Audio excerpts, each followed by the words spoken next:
driver. Namamasahan po siya ng Tarlac Kamilig. Sabi niya, minsan ako'y nagmamaneho,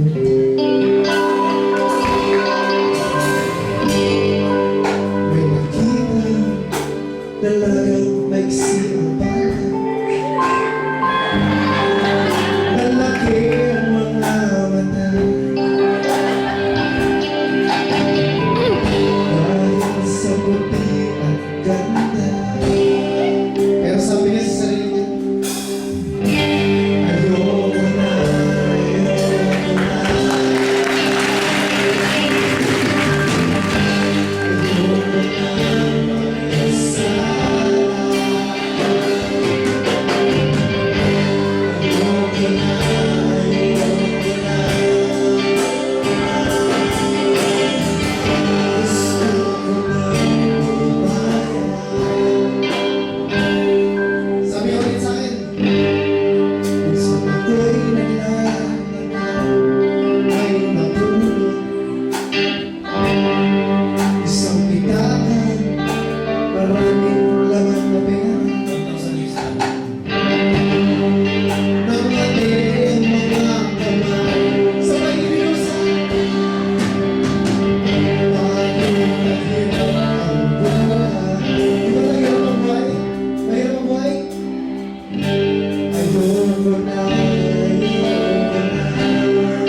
Kahit nahirap ang buhay, ayoko na mag-asala. Ayoko na, ayoko na.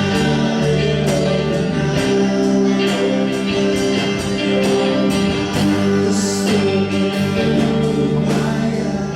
Gusto niyo na ba lumaya? Sabi pa niya, minsan may tumawag sa telepono,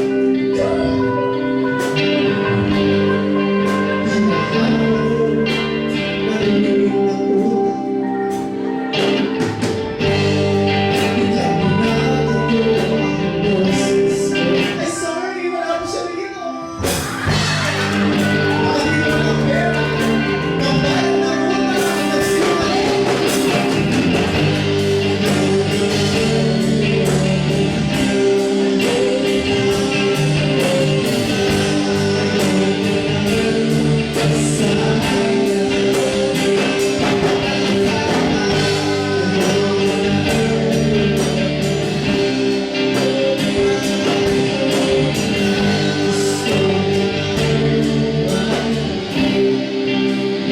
Ang sabi po sa Matthew 26:41, watch and pray so that you will not fail into temptation. The spirit is willing, but the body is weak. Kailangan po natin magpakatatag. Sabihin natin sa away, sa diablo, ayoko na. Ayoko na magkasala. Pwede mo kayo sabay sa akin.